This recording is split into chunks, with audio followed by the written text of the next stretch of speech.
누군가는 겸손은 힘들다며 하고 싶은 대로 하며 사는 게 좋다고 합니다. 그러나 겸손하고 공손하면 금방 효과를 보게 됩니다. 그것도 가장 존귀하게 효과가 나타나지요.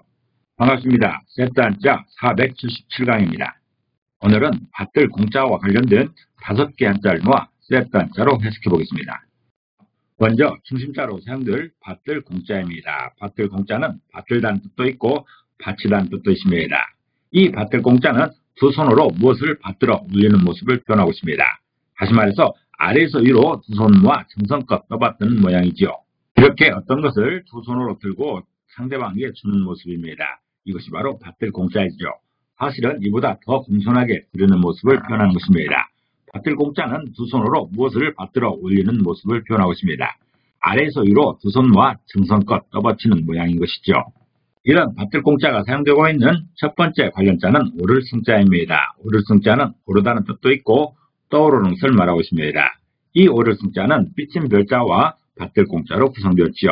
그 중에 삐친 별자는 비롯되는 것을 말합니다. 어떤 기운을 말하는 것이죠. 또 받들 공자는 받들다는 뜻이 있습니다. 그래서 오를 승자는 기운을 받들면 오른다는 그런 표현입니다. 다시 말해서 위에서 오는 기운을 받들게 되면 떠오를 수 있다는 그런 설명입니다. 어떤 좋은 기운을 받으려면 위에서부터 내려오는 이런 기운을 받아야 됩니다.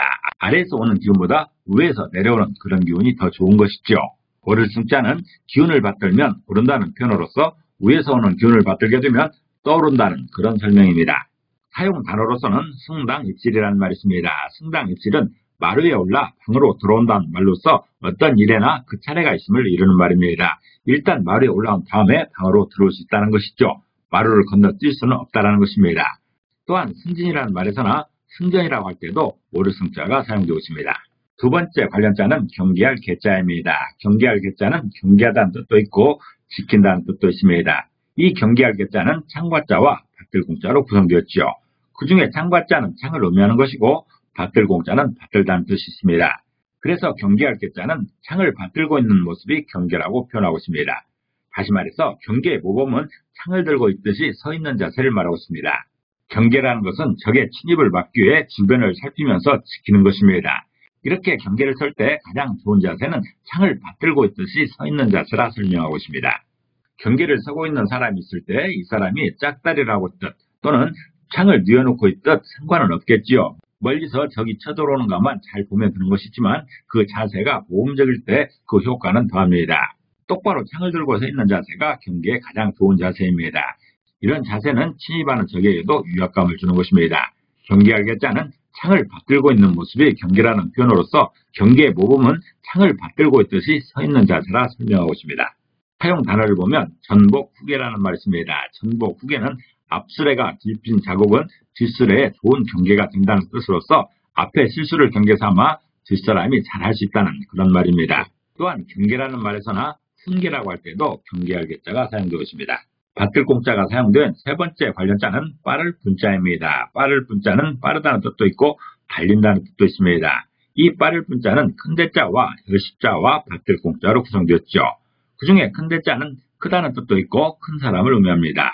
또 열십자는 숫자 열을 의미하는데 붓으로 사용되게 되면 완벽하다 해석합니다. 그리고 받들 공자는 받들다는 뜻이 있죠. 그래서 빠를 분자는 큰 사람을 완벽하게 받들려면 빨라야 한다고 표현하고 있습니다. 다시 말해서 윗사람을 잘 보시려면 눈치나 동작이 빨라야 함을 이루는 말이죠. 이렇게 가마를 들고 하는 사람이라 할지라도 눈치가 빨라야 됩니다. 가마 안에 타고 있는 사람의 기분을 살필 수 있어야 되는 것이죠. 눈치도 빨라야 되고 동작도 빨라야 됩니다. 빠를 분자는 그것을 표현하는 것인데 큰 사람을 완벽하게 받들려면 빨라야 한다고 표현하고 있습니다. 사용 단어로서는 동서분주라는 말이 있죠. 동서분주는 동쪽으로 뛰고 서쪽으로도 뛴다는 말로서 사방으로 이리저리 바삐 돌아다니는 것을 말하고 있습니다. 또 광분한다고 할 때, 분망하다고 할 때도 빠를 분자가 사용되고 있습니다. 네 번째 관련자는 희롱할 농자입니다. 희롱할 농자는 희롱하다는 뜻도 있고 놀다는 뜻도 있습니다. 이 희롱할 농자는 임금왕자와 받들 공자로 구성되었죠. 그 중에 임금왕자는 임금을 의미합니다. 왕이지요. 또 받들 공자는 받들다는 뜻이 있습니다. 그래서 희롱할 농자는 왕이라 받드는 모양이 희롱이라 표현하고 있습니다. 다시 말해서 분수에 넘치게 축겨 세우는 일이 희롱이라는 것이죠. 희롱이라는 것은 말이나 행동으로 실없이 놀리는 것을 말합니다. 왕에게 왕이라고 하는 것은 전혀 희롱이 아니죠. 왕이 아닌데 그 사람을 왕이라 치켜 세우면 그것이 바로 희롱입니다. 현대 사회에서는 이런 희롱이라 할지라도 그냥 장난으로 넘어갈 수가 있습니다. 그러나 과거에는 그렇지 않습니다. 어떤 대감에게 자꾸 왕이라고 치켜 세우면 그 사람은 역적으로 물릴 수가 있습니다. 대역죄인도 될 수 있는 것이죠. 희롱의 대표적인 사건은 예수님의 십자가 사건이 아닌가 생각됩니다. 예수님이 십자가에 못 박혔을 때 아래에 있는 군인들이 네가 유대인의 왕이라면 그 자리에서 풀고 내려봐라고 희롱했던 것이죠. 희롱할 농자는 왕이라 받드는 모양이 희롱이라 표현하면서 분수에 넘치게 치켜 세우는 일을 희롱으로 설명하고 있습니다. 사용 단어로서는 음풍농월이라는 말이 있습니다. 음풍농월은 바람을 얻고 달을 보고 시를 짓는다는 뜻으로서 시를 지으며 흥취를 자아내며 즐기는 일을 말하고 있습니다. 또 조롱한다고 할 때, 우롱한다고 할 때도 희롱할 농자가 사용되고 있습니다. 밭들공자가 사용된 5번째 관련 자는 장례장자입니다. 장례장자는 장례를 의미하죠. 장사라고도 합니다. 이 장례장자는 풀초변에 죽을사자와 밭들공자로 구성되었습니다. 그 중에 풀초변은 풀을 의미하는데 붓으로 사용되게 되면 작은 병해로 해석합니다. 또 죽을사자는 죽다라는 의미가 있고 밭들공자는 밭들다는 의미가 있습니다. 그래서 장례장자는 죽은 사람을 작은 명예로 받드는 행사라 설명하고 있습니다. 다시 말해서 죽은 사람에게 그의 헌신에 대해서 명예를 드리는 행사가 장례라고 설명하고 있습니다. 장례는 죽은 사람의 시신을 처리하는 과정과 절차를 말합니다. 사람이 죽게 되면 그 시신을 처리해야 되는 것이 마땅한 것인데 그 처리 과정에 있어서 어떤 행사로 치르게 되는가가 중요한 것이죠. 그저 쓰레기 치우듯이 어디다 버리듯 치우면 안 되는 것입니다. 그 사람의 일생에 대한 수고와 헌신에 대해 존경을 표현한 것이 장례인 것이죠. 장례를 간소한다면서 그런 절차를 무시하면 안 됩니다. 사람에 대한 예의가 아닌 것이죠. 그런 예의가 없다면 내가 죽었을 때도 그런 대접을 받게 됩니다. 장례장자는 죽은 사람을 작은 명예로 받드는 행사라 설명하면서 죽은 사람에게 그의 헌신에 대해서 명예를 드리는 행사가 장례라고 설명하고 있습니다. 사용 단어로서는 병구사장이라는 말이 있습니다. 병구사장은 병이 나면 도와주고 죽으면 장례를 치러준다는 그런 말입니다. 어떤 한 사람의 일생에 대하여 그의 어려움들을 도와주는 것을 말하고 있습니다. 또 장례라는 말에서나 장사라는 말에서 장례장자가 사용되고 있습니다.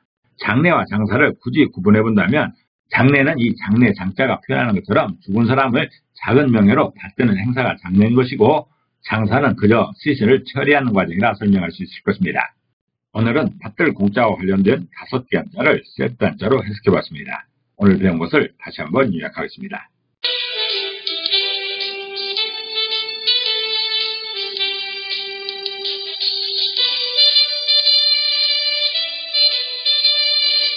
기브앤 테이크라는 말도 있듯이 내가 존경해야 상대도 나를 존경합니다. 내가 무시하면 그도 나를 무시하는 것이죠. 오늘도 평안을 기도합니다. 감사합니다.